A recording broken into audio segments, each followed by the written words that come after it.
পটল তো অনেকভাবে খেয়েছে বন্ধুরা, কখনো কি এভাবে সিদ্ধ ডিম আর পটলের এই রেসিপিটি তৈরি করে খেয়েছে? নমস্কার বন্ধুরা, আমি রীতা চলে আসলাম তোমাদের সাথে আবারও নতুন একটা রেসিপি নিয়ে। আজ আমি বানাবো দুর্দান্ত সাথে একটি রেসিপিটি করার জন্য এখানে আমি নিয়ে নিয়েছি সিদ্ধ ডিম, পটল আর আলু। আর এখানে একটা মশলা তৈরি করেছি, নিয়ে নিয়েছি 3টে কাঁচা লঙ্কা, অল্প একটু আদা, 1 চা চামচ গোটা জিরে, দিয়ে দিয়েছি 1 চা চামচ তিল, দিয়ে আমি একটা মশলা তৈরি করে নিয়েছি। আর এখানে দেখো একটা কড়াই বসিয়ে দিয়ে কড়াইতে দিয়ে দিচ্ছি পরিমাণ মতো তেল দিয়ে আমি এখানে অল্প একটু লবণ আর হলুদ দিয়ে ডিমগুলো এখন ভেজে নেব।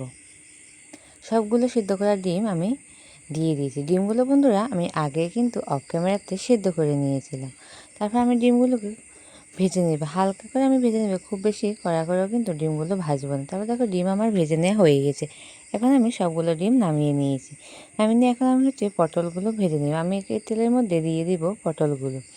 কেটে রাখা পটলগুলোকে আমি এরকমভাবে আর দিয়ে দিয়েছি সাথে একটা বড় সাইজের আলু। তোমরা কিন্তু তোমাদের পছন্দ অনুযায়ী কম বেশি এখানে দিতে পারো। তারপর আমি এখানে খুবই অল্প পরিমাণে একটুখানি লবণ দিয়ে পটল আর আলুটাকে খুব ভালোভাবে কষিয়ে নেব।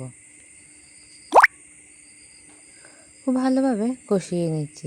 দেখো পটল আলুগুলো কিন্তু আমার কষানো হয়ে গেছে। এখন আমি এগুলোকেও নামিয়ে নেব। দেখতেই পাচ্ছ খুব সুন্দরভাবে কিন্তু সিদ্ধ হয়ে গেছে। এখন আমি পটল আলুগুলো সম্পূর্ণ নামিয়ে নেব একটা প্লেটের মধ্যে। সবগুলো আমি নামিয়ে নিয়েছি।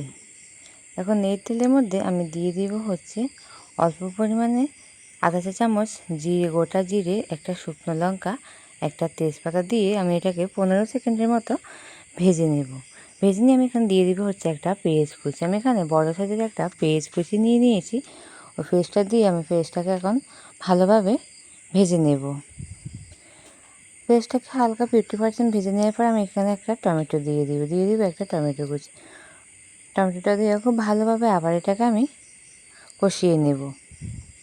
পেঁয়াজ আর টমেটোটা আমি 1 মিনিট মতো কষিয়ে নেব। অল্প একটু লবণ দিয়ে দিয়েছি। লবণটা দিলে তাড়াতাড়ি কিন্তু টমেটোটা সেদ্ধ হয়ে যায়। খুব ভালোভাবে বন্ধুরা দেখতেই পাচ্ছেন এটা কিন্তু আমি কষিয়ে নিয়েছি। এখন আমি এতে দিয়ে দিব আধা চা চামচ হলুদ গুঁড়ো, দিয়ে দিব শুকনো লঙ্কা গুঁড়ো আধা চা চামচ দিয়ে খুব ভালোভাবে কষিয়ে নেব। ঝাল তোমরা যে যেরকম খেতে পছন্দ করো ওরকম অনুযায়ী কিন্তু দিতে পারি। এখানে আমি অল্প একটু জল দিয়ে খুব ভালোভাবে কষিয়ে নিচ্ছি। আমি মশলাটা তৈরি করার আগেও কিন্তু বন্ধুরা কাঁচা লঙ্কা ব্যবহার করেছি 3টে, তাই আমি এখানে লঙ্কা গুঁড়োটা পরে আধা চা চামচ ব্যবহার করেছি। এরপর আমি এখানে তৈরি করে রাখা মশলাটা দিয়ে দিয়েছি। মশলাটা দিয়ে খুব ভালোভাবে কিন্তু কষিয়ে নিচ্ছি। আমি মশলাটার সাথে বন্ধুরা পরে কিন্তু রসুন ব্যবহার করেছিলাম, যেটা তোমাদেরকে বলতে ভুলে গেছিলাম। আমি এই মশলাটার মধ্যে একটা গোটা রসুন দিয়ে দিয়েছি, 3টে কাঁচা লঙ্কা, 1 চা চামচ গোটা জিরে আর দিয়ে দিয়েছি অল্প একটু আদা দিয়ে মশলাটা তৈরি করেছি। তারপরে দেখো খুব ভালোভাবে কিন্তু কষিয়ে নিচ্ছি। এখন লোতে রেখে করতে হবে না, দেখতেই পাচ্ছ লেগে যাওয়ার সম্ভাবনা আছে। তারপর আমি একটু জল দিয়ে দিয়েছি, যেহেতু মশলাটা একটু লেগে যাচ্ছিলো তার জন্য। জলটা দিয়ে খুব ভালোভাবে আমি কষিয়ে নিচ্ছি মশলাটাকে। আমি এটাকে 2 মিনিটের মতো মশলাটাকে খুব ভালোভাবে কষিয়ে নিয়েছি বন্ধুরা, দেখতেই পাচ্ছ। এরপর আমি এতে দিয়ে দিচ্ছি 1 কাপ পরিমাণ কুসুম গরম জল। জলটা দিয়ে এটাকে নাড়াচাড়া করে খুব ভালোভাবে ফুটিয়ে নিচ্ছি। এরপর আমি এখানে দিয়ে দিচ্ছি চিনি। আমি এখানে আধা চা চামচ চিনি দিয়ে দিয়েছি, তাহলে কিন্তু রান্নার স্বাদটা খুবই ভালো আসে। এরপর আমি দিয়ে দিচ্ছি ভেজে রাখা আলু পটলগুলো দিয়ে, এরপর ডিমগুলো দিয়ে দিয়েছি। সবগুলো দিয়ে খুব ভালোভাবে নাড়াচাড়া করে আমি এটাকে ফুটিয়ে নেব 6 মিনিটের জন্য। ফুটে পর আমি ঢাকা দিয়ে রাখি 6 মিনিটের জন্য। ফিরে আসছি 6 মিনিট পর। 6 মিনিট পর বন্ধুরা দেখতেই পাচ্ছ রান্নাটা কিন্তু আমার প্রায় হয়ে এসেছে। একদম শেষে আপনাদেরকে দেখাচ্ছি নাড়াচাড়া করে খুব সুন্দরভাবে কিন্তু সবগুলো উপকরণ সেদ্ধ হয়ে গেছে। আলুটা কিন্তু খুব সুন্দর করে সেদ্ধ হয়ে গেছে। আর এখন আমি একদম শেষে দিয়ে দেবো গরম মশলা গুঁড়ো। আমি এখানে আধা চা চামচের চাইতেও কম, খুবই অল্প পরিমাণে একটু গরম মশলা গুঁড়ো ব্যবহার করব। গরম মশলাটা দিয়ে তাকে একটু নাড়াচাড়া করে নিচ্ছি। আর রেডি হয়ে গেছে আজকে আমার আলু পটল আর ডিমের দুর্দান্ত স্বাদের এই রেসিপিটি। এটি একবার হলো বন্ধুরা তোমরা বাড়িতে ট্রাই করবে, খেতে এটি অসাধারণ হয়।